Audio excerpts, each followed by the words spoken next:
예수님의 우리가 성경 공부를 하면서 지금 예수님의 그 금식 이야기로 한번 마태복음 4장 좀 말씀을 띄워줘 보실래요? 4장 1절서부터 시작이 됩니다. 그리고 이 예수님의 금식 이야기에는 마태복음 4장 1절부터 11절까지 기록되어 있고, 누가복음 4장 1절부터 13절까지 기록되어 있고, 마가복음 1장 12절부터 13절까지 기록되어 있습니다. 요한복음에는 없습니다. 예수님의 이 금식 이야기가. 자, 근데 이 보면은 성령에 이끌리어 마귀에게 시험을 받으러 가사, 이렇게 말씀해 주고 있습니다. 예수님이 광야로 가는 길은 성령에 이끌려 광야로 가는데, 결론적으로 금식 기도하러 가셨는데 결론적으로는 마귀에게 시험을 받으러 가사, 이렇게 기록해 주고 있어요.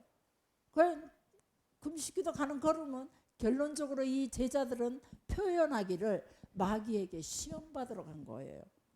그렇게 기록해 주고 있는데, 이게 선인지 후인지 어떤 게 어느 게 맞는지, 금식 기도하면서 사역의 첫 출발을 하기 위해서 예수님이 가신 것은 분명한데, 마귀에게 시험을 받으러 갔다라고 얘기하는 이 제자들의 기록을 보면, 그게 그 마귀에게 시험 받은 이 내용이 그들에게 비중이 컸다는 거죠. 그래서 비중이 컸기에 이렇게 표현을 했다라고 우리가 생각할 수 있습니다.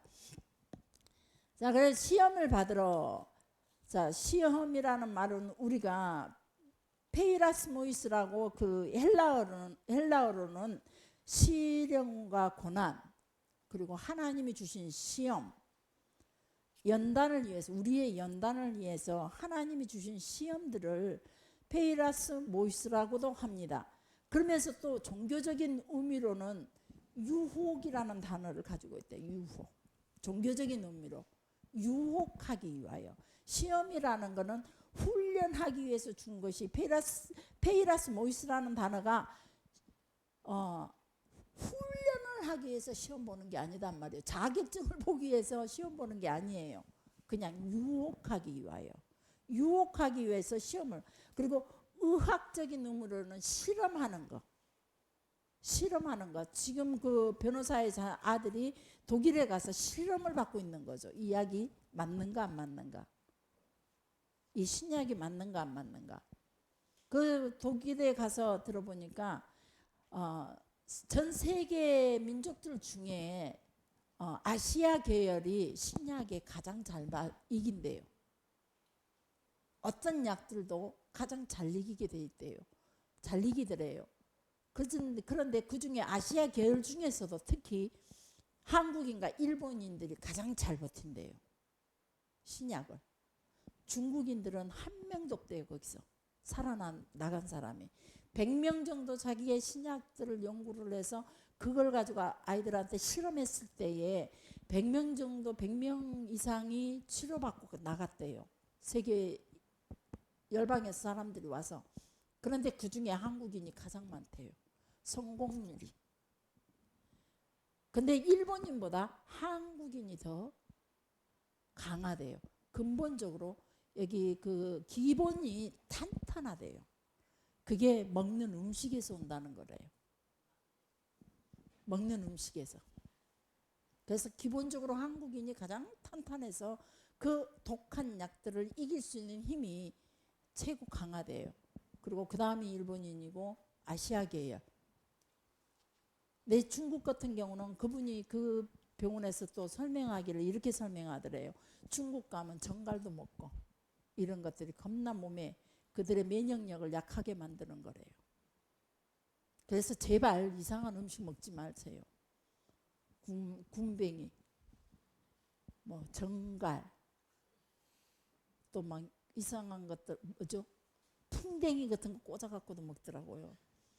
실험 삼아서라도 우리 TV에 보면 우리나라 사람들이 갖고 일부러 이렇게 촬영을 하면서 먹더라고요. 외국 가서 함부로 우리는 뭘 먹어서는 안 돼요. 근데 주로 야채에서 오는 것들, 그걸 많이 먹으래요. 야채. 예수님께서 이제 시험을 주시는데, 사단은 우리에게 우리를 시험하는 그 목적이 뭐냐, 우리를 유혹하는 그 목적이 뭐냐, 이게 문제죠. 자, 사단이 우리를 시험할 때 그 목적은 하나님과 우리의 관계를 갈라놓기 위해서예요. 그래서 궁극적으로 우리로 통해 사망에 이르게 한다는 거죠. 우리가 죽음이라는 것이 언제 오냐? 우리 영의 죽음이 하나님과 관계가 떠나면서, 하나님과 관계가 멀어지면서, 죄로 인해 죄를 지었어도 하나님 안에 있을 때는 그 죄의 용서함을 받고, 베드로처럼 그 시대 당대의 반석이라는 그 시대의 교회의 첫 출발인 예루살렘 교회의 최고의 지도자가 되어서 그 위에 베드로의 이름 위에 교회가 지어나가기 시작하죠. 그래서 사도 바울이 세계 열방을 향해서 복음을 전하고 많은 교회들을 세웠지만 결국은 예루살렘 교회 베드로의 모든 인가를 받기를 원했어요. 인정을 받기를 원했어요. 그게 하나님께서 주신 권리예요. 권세예요. 너의 이름을 이제 베드로라라. 내 이름 위에 내가 교회를 세우겠다. 그래서 그만큼의 죄를 지었어도 하나님 안에 있으면 괜찮은데 죄를 짓고 하나님을 떠나버리는 게 문제죠. 그래서 회개가 없이 하나님을 떠나버리면은 결국은 그들은 죽은 영혼이 되어서, 죽은 인생이 되어서 결국은 그들의 삶 속에 그 죄로 인하여 고통과 아픔과 눈물의 연속의 삶에서 살다가 결국은 멸망으로, 죽음으로 가게 되는 것이 우리 인생의 주소예요. 그래서 하나님께서도 그들에게 회개의 길을 주셨죠. 야, 네 왜 따먹었냐? 잘못했어요. 라고 했더라면, 진정한 회개가 있더라면 어쩌면 아직도 예덴이 유지되고 있지 않으려나 싶어요. 그런데 결국은 회개가 없었죠. 핑계와 환경의 조건, 누군가를 탓하는 그런 것들로 인해서 결국은 그 죄에서, 그러고도 하나님께서는 그들에게 가죽옷을 입히셨어요. 죄를 덮어주시는. 그럼에도 불구하고 그들은 결국은 떠나게 됐죠. 하나님은. 그때서부터 죄로 인한 사망이 오게 됐어요. 결국은 사단이 원하는 것은 그거였어요.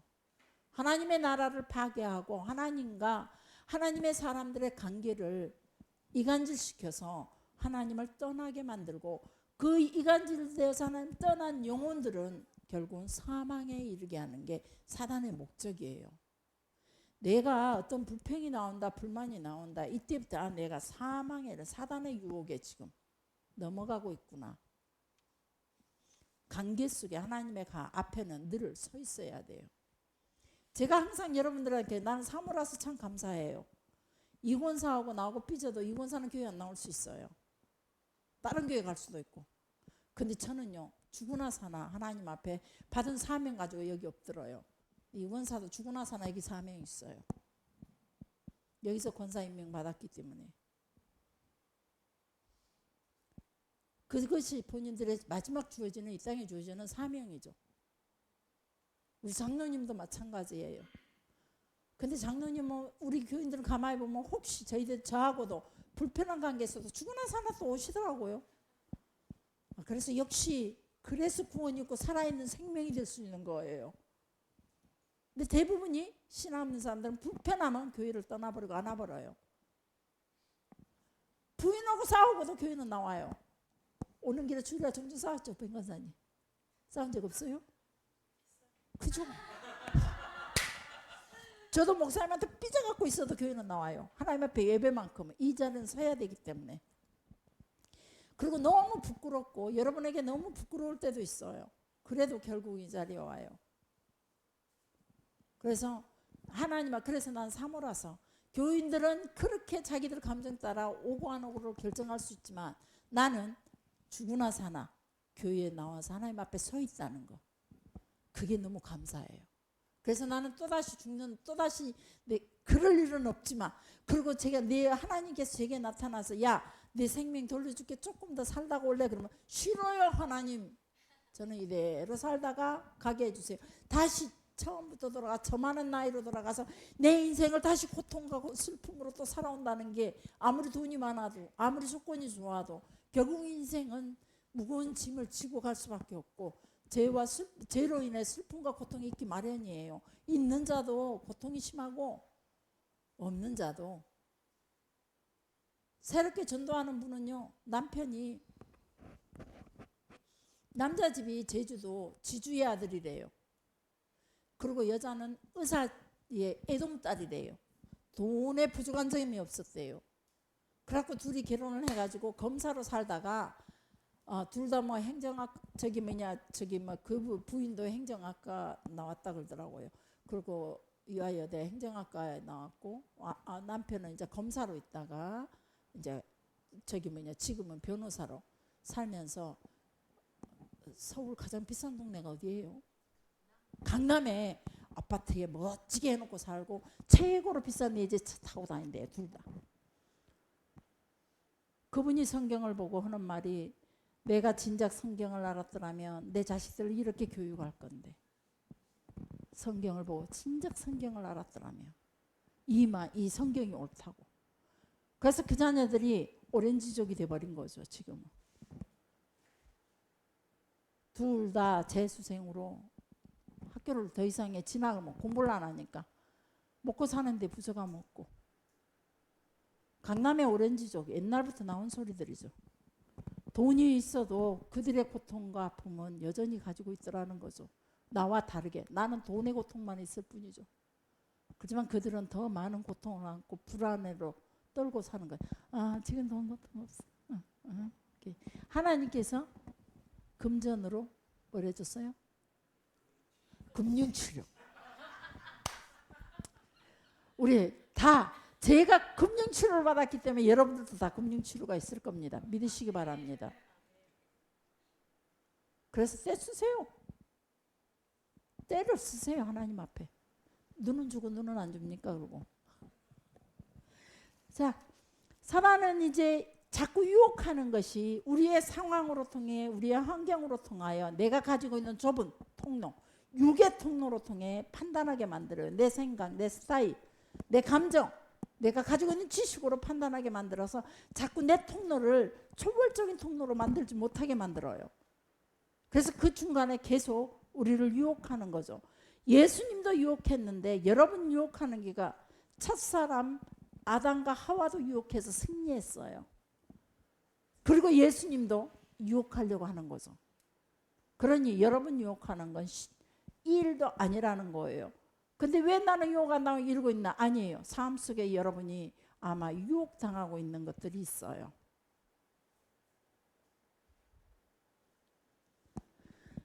자, 마태복음 4장 보니까 몇 절이죠? 자, 그냥 2절 넘어가 봅시다. 3절.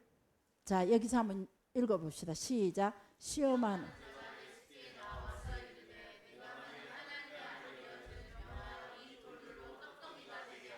참 내용이 내가 만일 하나님의 아들이어든 이 말을 써요. 근데 또 이 말이 언제가 썼는 줄 아세요? 혹시 기억나세요? 예수님을 40일 금식할 때도 이 말을 써. 네가 만일 하나님의 아들이어든. 그랬는데 이게 예수님의 사역의 스타트 지점이잖아요. 이제 세례를 받고 이제 내가 공식적으로 사람들 앞에 예수님이 드러나고 그리고 이제부터 사역을 시작할 거예요. 첫 번 유월절은 아니지만 그래도 사역을 시작할 거예요. 그 시점에서 40일 금식기도 하고 난 이 시점에 사단이 나타나서 하는 말이 네가 만일 하나님의 아들이어든 그래요. 사역의 첫 출발 때. 그런데 또 언제 이 얘기를 했는지. 네? 그러죠. 십자가상에서 마지막 십자가를 지고 이제 고통 가운데 있을 때 그때도 이런 말을 해. 네가 만일 하나님의 아들이어든 십자가에서 내려와라. 이 두 가지 질문을 놓고 가만히 묵상을 해봤어요.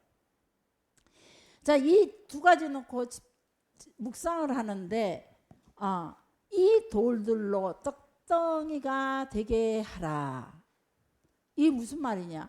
보통 예수님의 그 금식하고 나서 시험 당할 때 세 가지를, 하나는 우리의 먹는 음식 갖고 유혹을 했다. 그래서 우리의 모든 인생이 다 음식으로 통해 사단은 여전히 먹는 걸로 통해 유혹을 한다. 두 번째 명예다. 세 번째 권세다. 이렇게 표현들을 해요. 그 말도 맞아요. 그런데 말씀을 다시 한번 자세하게 보면 이 돌들로 떡덩이가 되게 하라. 이때 당시에 예수님의 상태를 한번 생각해 보세요. 배가 고파서 지치고 40일 굶주린 예수님에게 저는 20일을 굶주리고 사실은 호의롭게 딱 40일 금식으로 갔어요.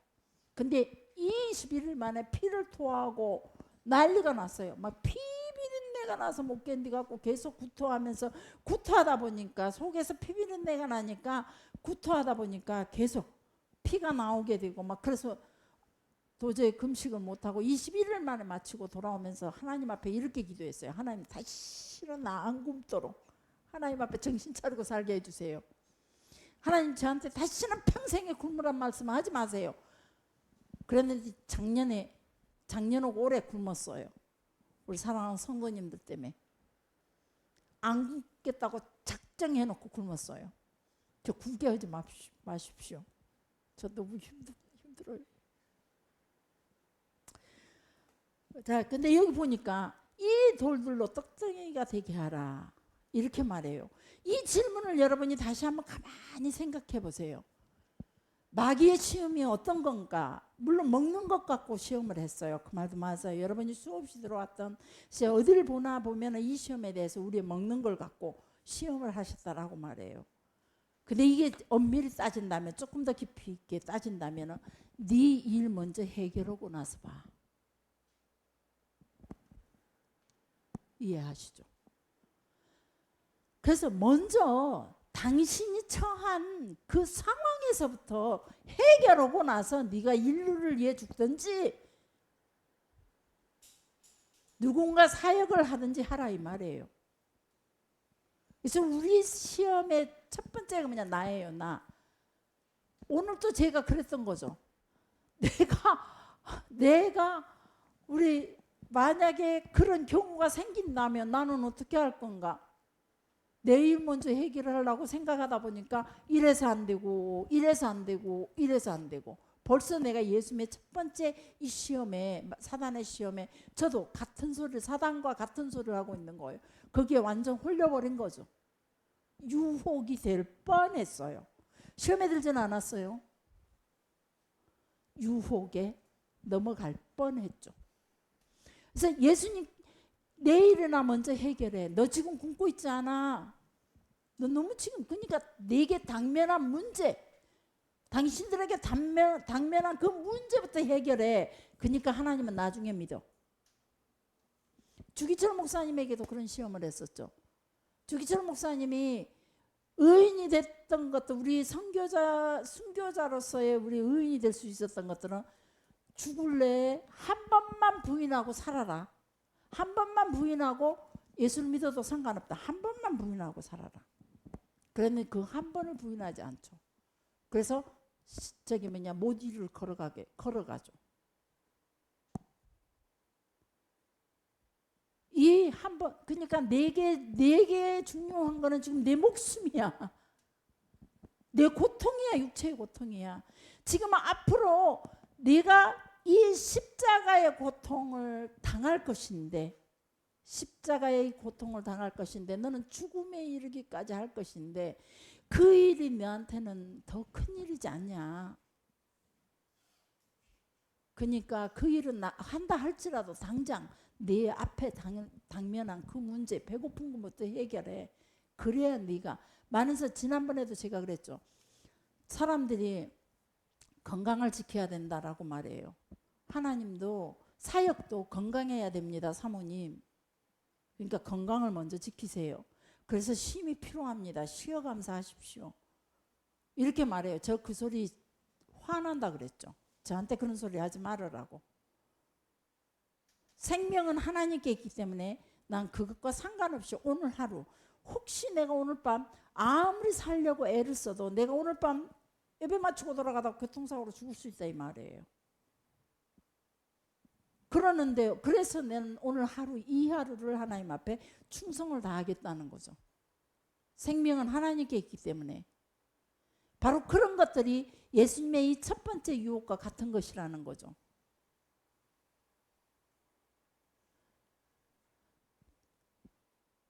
자기의 그리고 이 사단의 요구가 뭐예요?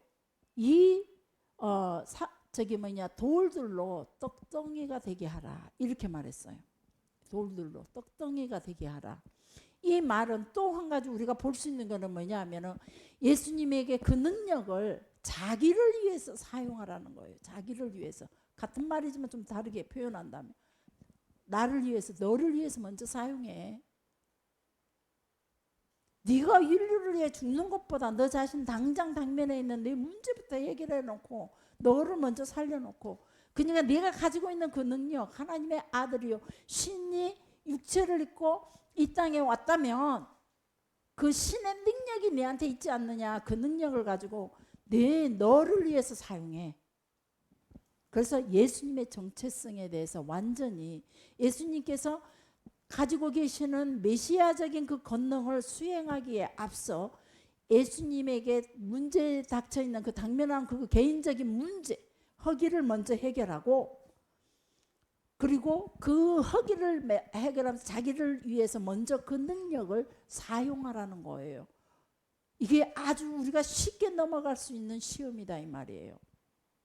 예수님도 그러고 여러분들도 그래요.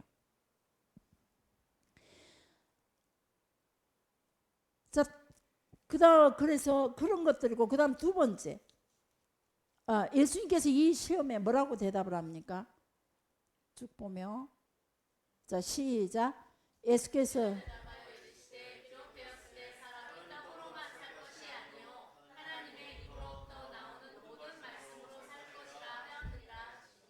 아멘. 저는 이 말씀이요 실감이 나지 않았어요. 밥을 안 먹으면 당장 죽는데, 예수님 저 말씀이요 하나님을 믿고 죽으란 얘기인 같구나 그렇게 생각을 했어요 처음에는. 그런데 아니었어요. 나중에 깨닫고 얼마나 울었는지 몰라요. 하나님 입으로부터 나오는 모든 말씀으로 살 것이라 그랬어요. 그랬더니 하나님께서 그러면서 그 다음 제가 그것으로 인해서 하나님 그러면 나는 하나님의 말씀으로 산다. 내가 육은 굶어갖고 죽을지라도 내 영이 하나님 앞에 산다. 이렇게 생각을 했었는데 그게 아니었어요. 물론 그게 틀리다는 말은 아니에요. 그 말도 맞아요. 근데 그 다음 깨달은 것이 뭐냐 하면은 그걸 가지고 이 말씀을 묵상하면서 계속 묵상하면서 이 뜻에 대해서 고민을 많이 했었거든요. 그런데 이럴 때 나는 그러면 굶어야 할 것인지 아니면은 일단은 그 제시되어 오는 그거에 먹고 뭐 안 따라오면 되니까 이래야 할 것인지 라는 것들 때문에 내가 많이 그 하나님 앞에 엎드리면서 고민을 했었는데, 그때 깨닫게 하신 게 내가 가장 가난하고 가장 힘이 들었을 때, 그때는요 진짜로 제가 하나님 뭐랄까 장아찌로만 살 때죠.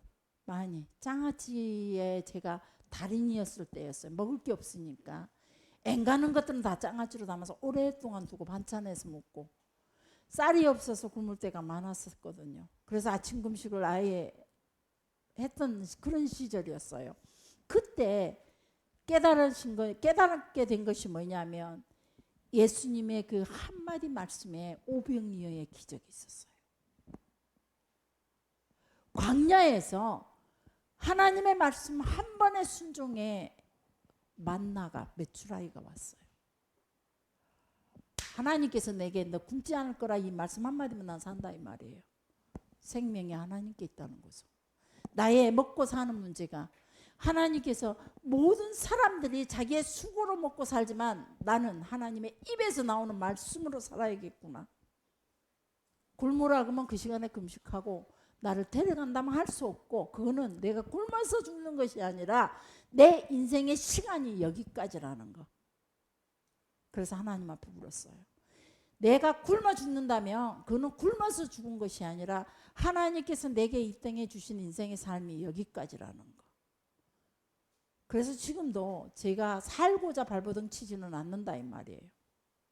내 인생이 아니면 하나님께서 반드시 아직은 때가 아니라면 나를 살릴 거라는 거. 내가 없어서 그러면 내 자녀, 어린 자녀들은 어떻게 하지? 하나님이 알아서 하실 거라는 거. 아직 방황하는 내 자식들은 어떻게 하지? 그게 그래서 손을 놓게 되더라고요. 하나님 입에서 나오는 말씀으로 사는 게 맞구나. 얼마나 깨닫고 울었는지 몰라요. 지금은 감사하게도 어느 날은 상추가 새 집에서 들어와갖고 한가마 되더라고요. 그 갖고 김치도 담아 먹고 막 먹을 게 그래도 끊이지는 않아요. 누군가에게 하나님께서 먹일 수 있도록 계속 하나님이 허락해 공급해 주시니까. 그래서 우리 예수님께서는 바로 이 대답을 여러분들이 우리가 가져야 할 대답이에요. 우리가 고백해야 할 고백이에요. 우리는 밥을 먹고 살면서 사는 게 아니에요. 우리의 생명이 영이 되는 것은 오직 하나님의 말씀으로 인해 영이가 되는 거예요. 아직은 내 때가 아니다. 오늘 밤 너를 데려가리라.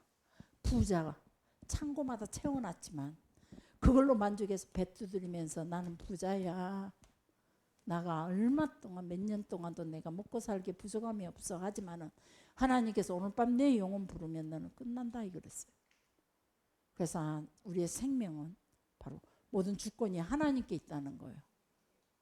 이게 여러분의 고백이기를 원합니다. 그래서 하나님께서 오병이어의 역사라든지 만나의 강야라든지 또 엘리야가 사르밧 과부 집에 갔을 때 아무것도 먹을 것 없이 이 한 끼 자기 아들하고 자기가 먹을 수 있는 마지막 먹고 죽을 수밖에 없는 그 양식을 그것이 그들이 가뭄이 끝날 때 흉년이 끝날 때까지 그 기름이 떨어지지 아니하고 밀가루가 떨어지지 않았어요. 또 그것만 있나요? 물이 포도주로 예수님 말씀에 물 가득 채워라 갖다 줘라 그랬더니 포도주로 샥 바뀌어버린 거예요. 하나님의 입의 말씀이 나에게 어떻게 주느냐에 따라 달렸다는 거예요. 내가 하나님의 말씀 중 어떤 걸 내가 믿고 따라가냐에 따라 우리가 다르다는 거예요.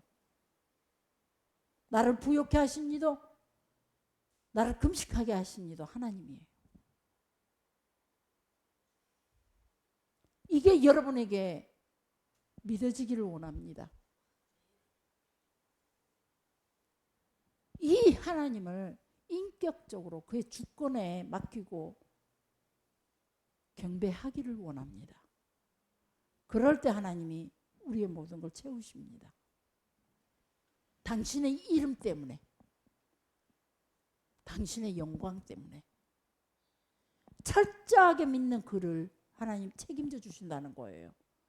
근데 믿을까 말까 그래도 내 수고가 필요해 한다면은 우리는 말씀보다도 바로 사단의 유혹에 내가 넘어간다면 우리는 여전히 내가 수고하고 애쓰고도 때로는 내 것으로 갖지 못하고 버려질 수밖에 없고 실패할 수밖에 없고 사기당할 수밖에 없고 육체 질병으로 다 쏟아질 수밖에 없다는 거죠.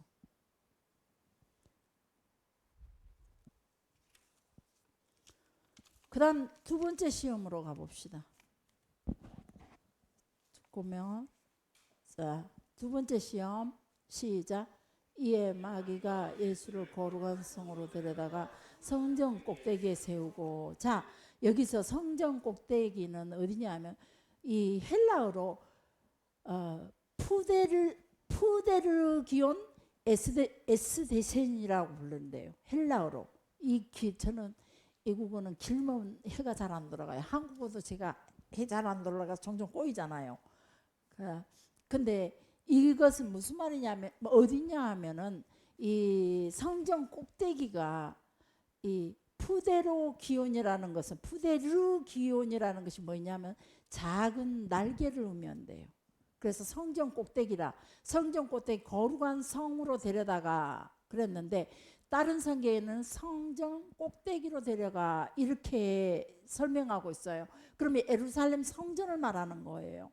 예루살렘 성전 꼭대기가 여러 가지 꼭대기를 만들어 놓은 곳이 많은데, 어느 꼭대기냐? 지성소 꼭대기냐, 남문 꼭대기냐, 북문 꼭대기냐, 이 각 동서남북으로 망대를 세워놨는데 그 망대 어느 꼭대기냐, 이거 문제죠. 자, 푸데르기온이라는 말이 무슨 말이냐면 작은 날개라는 의미를 가졌대요. 작은 날개. 그래서 헤롯이 지어놓은 성전 궁전의 남쪽 망대라는 거예요. 남쪽 망대 끝에 올라가. 그래서 그 남쪽 망대 끝에 올라가면 다른 쪽으로, 성전에서 이쪽으로 보면은 도시가 있다면 이쪽으로 남쪽으로 보면은 어디냐면은 그 골짜기가 아주 깊게 있으면은 그 골짜기를 이어서 이렇게, 왜 종종 절벽과 같은 곳에 집을 건축한 것처럼 이 성전도 바로 그 골짜기 위에 한쪽에가 골짜기 위에 걸쳐져 있어요. 그래서 그 꼭대기 위래요. 그 꼭대기 위에서 저 밑에를 꼭대기 위에서 내려다 보면은 저 밑에 골짜기가 바닥이 보이면서 그 바닥이 깊이가 아찔하면서 두려움이 올 수밖에 없다는 거죠. 그 꼭대기에 데리고 올라갔다는 거예요. 그래서 마귀는 자신을 예수님에게 이 꼭대기로 올라가서 예수님을 이곳으로 데리고 가서 예수님의 그 메시아적인 어떤 그 이름에 오점을 남기고 싶은 거예요. 그래서 우리가 시험이 오는 거는 뭐냐면 내가 하나님의 백성으로서 오점을 남기는 거예요. 시험에 넘어가는 거는. 내가 시험 들었다 소리 절대 하지 마세요. 내가 하나님의 백성으로서 이 이름에 오점이 남기는 거예요. 우린 너무 쉽게 시험 들었다 소리를 너무 쉽게 해요. 마음에 갈등은 있을 수 있어요. 그걸 시험 들었다고 하지 마세요. 시험 든 거는 무엇이냐? 완전히 넘어진 게 시험 든 거예요. 갈등하고 있는 거는 시험 드는 게 시험 중이에요. 지금 시험 중이에요. 시험 들었다, 이 표현은 사단이 주는 표현이에요. 아주 강력하게 내가 지금 죽을 수 있어, 이 표현이에요. 내가 죽어가는 거야. 우리가 시험 들었다는 거는 지금 갈등하고 있는 거예요. 그래서 여러분 시험 들었다는 거는 완전 죽음의 가룟유다예요. 가룟유다 죽음. 베드로도 시험에 들었죠. 완전히 부인해버렸죠. 그러지만 그는 돌이켰어요. 자, 그 시험 든 상태가 어떤 상태인지 여러분들 아시고, 시험 들었다는 건 상당히 우리 이름에 오점인 거예요. 권사가 돼갖고 시험 든다 소리 하지 마시오. 병권사님 왜 대답 안 해요? 저리 가서 인권사, 시험 들었다 소리는 곧바로 죽음이에요. 죽음.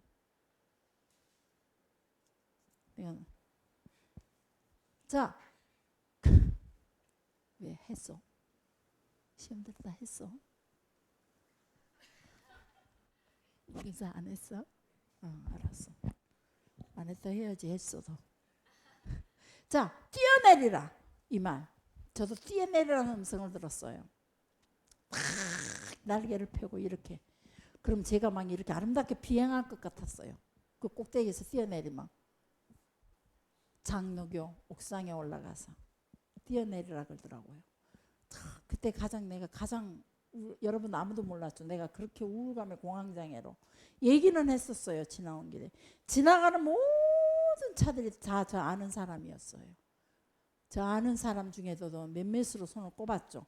그들이 다 그 차 신호등에서 딱 기다리면은 차가 세 군데에서 차가 멈춰서잖아요. 그 차 기사들이, 차에 탔던 사람들이 전부 다 저한테 손가락질하는 것 같아요. 삶에 실패한 여자, 목회에 실패한 여자로.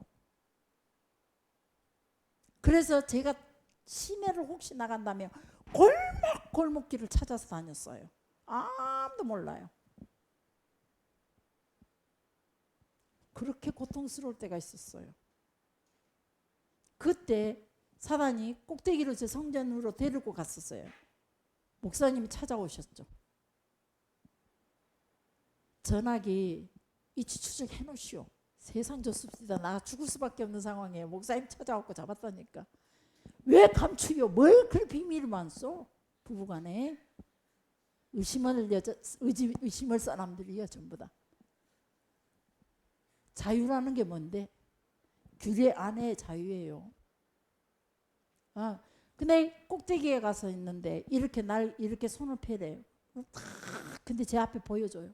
이 모습 이렇게 막 잠자리 날아가듯이 슉 내려가는 거예요. 그럴 때 바로 예수님 이거 볼 때 제가 다시 새삼스럽게 그 생각이 나더라고요.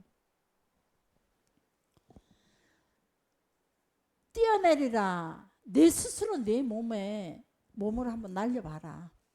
그러면 어떤 결과가 있는지. 이거는 무슨 말이냐면 우리가 가지고 있는 인생들이 가지고 있는 허영과 그 야심 건드리는 거예요. 그래서 예수님에게 네가 그 백성들이 고대하고 메시아가 맞다면 너의 그 메시아적인 표징을 여기서 확실히 드러내라. 성전에서 뛰어내려서 쫙 비상 오고 내려가면 천사들이 와서 다칠까 봐 두 손으로 모아다가 놓고 다니냐. 그러면 저 많은 사람들이 역시 우리 메시아, 하늘에서 보내신 하나님이 보내신 우리의 지도자 메시아야 이렇게 할 것이라는 거예요.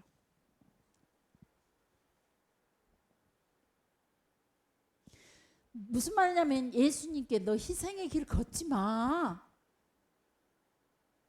그 죄를 위하여 그 고통의 길을 왜 걸어?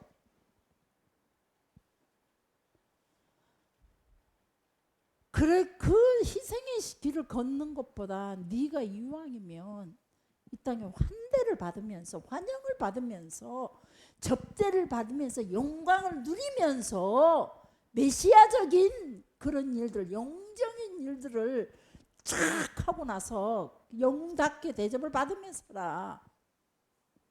우리가 얼마나 교만한지, 인생들이 교만한지 조금만 잘하면 그걸 드러내려고들 하죠.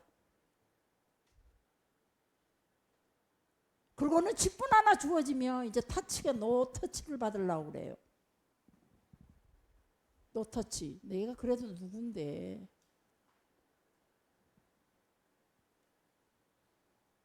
희생의 길을 걷기보다는 세상적인 욕망에 사로잡혀 우리의 누군가가 나를 알아주기를 원하고 누군가가 나를 높여주기를 원하고 누군가가 이곳에서 그래도 내가 최고 나은 것들을 인정해 주기를 원하는 그런 모습들.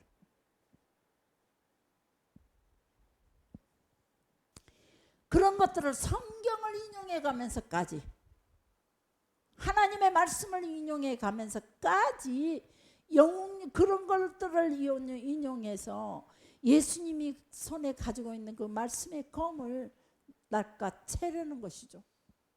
그 구원의 능력을 완전히 소멸시키려고 하시는 것이라는 거죠.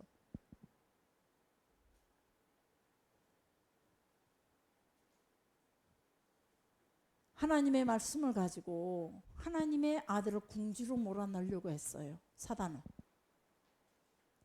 우리가 하나님의 말씀을 가지고 서로가 서로에게 칼을 겨누지 마시게요. 손으로 이렇게 받을 것이다 라고 한 거는 절대적이고 그러면서도 적극적으로 너를 이렇게 가장 편안하고 가장 안전을 약속하고 그래서 너를 이렇게 해줄 것이라 라는 속임수를 사단이 쓴 거죠. 마치 창세기 3장에서 뱀이 하와를 꼬드길 때 그렇게 했어요. 에덴에서 하나님의 말씀으로 하와를 유혹했죠. 하나님이 참으로 선악과를 먹지 말라 하느냐? 이렇게. 그러자 하와도 하나님의 말씀을 가지고 응대를 해요.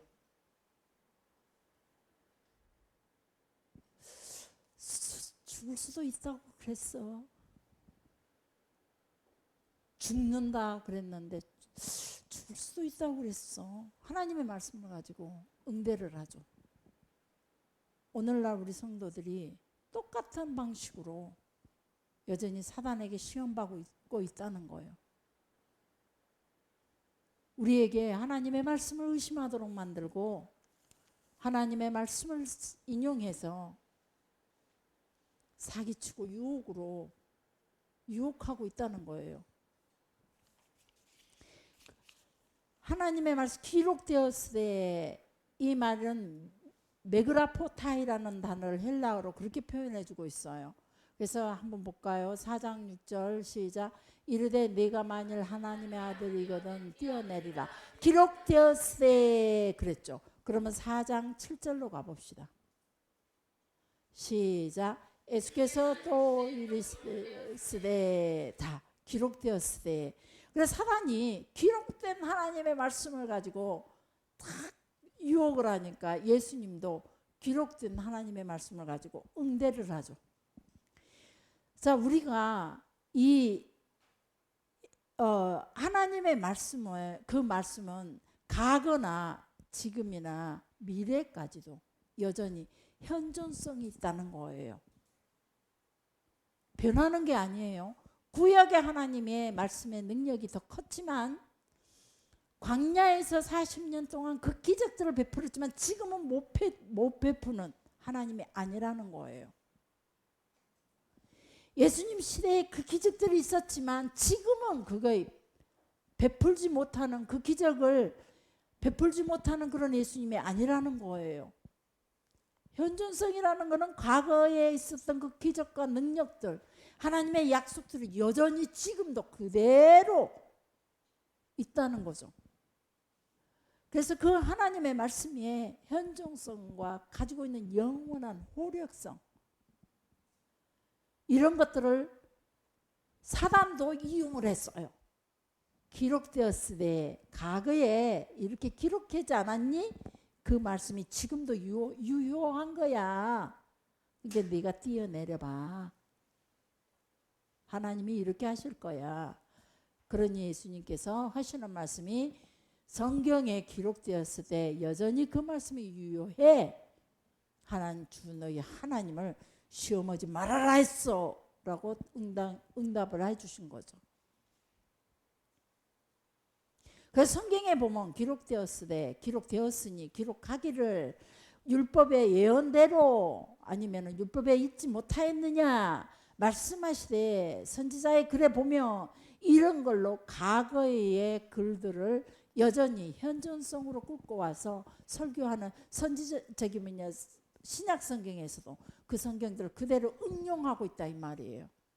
그래서 이 말씀들은 무슨 말이냐면 과거의 하나님이나 지금 하나님이나 미래의 하나님이나 똑같이 우리에게 그 기적들 능력들 그 사랑들 그대로 우리에게 가능하다 이 말이에요. 믿으시기 바랍니다. 현재 달라진 게 아니에요.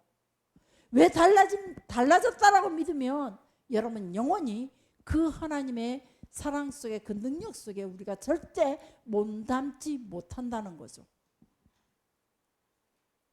과거에 주셨던 말씀이 뭐냐면 내가 너로 내가 짓지 않는 집에서 살게 할 것이며 네가 심지 않는 나무 가시를 먹게 할 것이고 이방의 이사야의 말씀을 주셨어요. 이방의 재물을 너희에게로 돌아오게 할 것이라. 저는 이 말씀을요 끊임없이 과거에 그때 당시 이스라엘 백성들에게 주신 말씀이지만 지금 현존에 있는 나에게도 계속 운영시켜서 계속 기도하고 하나님께 드리고 그 기도 제목을 드리고 계속 기도하고 계속 내 입으로 하나님 앞에 확인시키고 그 약속을 지키달라고 과거에 있는 약속하셨던 그 약속이 오늘 나에게도 동일한 것이니 동일한 그 능력으로 내게 행하소서. 사랑하는 성도 여러분, 여러분이 이래서 이런 의미로 봤을 때 여러분이 통로가 여전히 작은 육신의 통로를 가지고 있습니까? 초월적인 통로를 가지고 있습니까? 이걸 다시 묻고 싶습니다. 신구약의 성경의 모든 말씀이 여러분의 믿음의 통로에 꽉 차야 돼요. 그래야 내가 허예베라카가 될 수 있는 거예요. 믿음 부족하구만 쏟아줘야죠. 내 믿음을 가지고 믿어야 된다니까 말씀에 이렇게 돼 있어 라고 해야 돼요. 참는 길밖에 없어 이렇게 말하지 말고 하나님의 말씀을 가지고 우리가 바로 영적인 통로로, 영적인 내 통로가 되어서 내가 영적인 통로로 누군가에게 전해야 된다는 겁니다.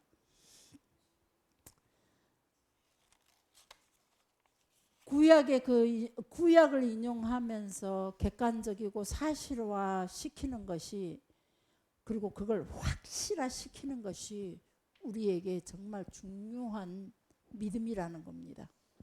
그래서 구약의 율법을 폐하러 오신 것이 아니라 구약의 그 우리에게 주셨던 모세의 오경이라든지 선지자의 글을 오늘 신약 성경에 완성시키러 주님이 오셨습니다.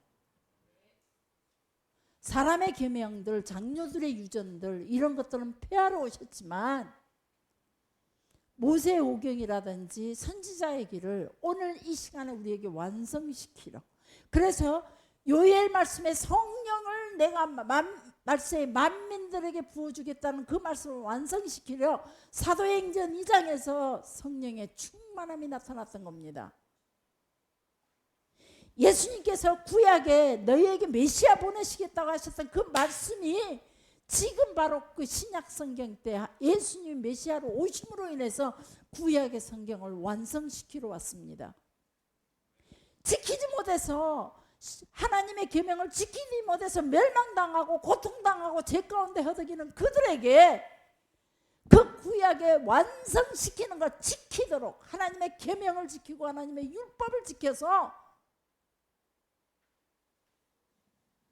하나님 보내신 이 그리스도를 믿음으로 믿음의 완성을 시켜서 우리에게 새로운 유토피아를 주시고자, 에덴의 축복을 회복을 우리에게 주시고자, 당신의 성경 속에 언약했던 그 수많은 축복들이 이방인들이 가져갔던 그것들, 사단에게 빼앗겼던 그것들을 지금 나에게 돌려주고자 예수님께서 이 땅에 오셨습니다.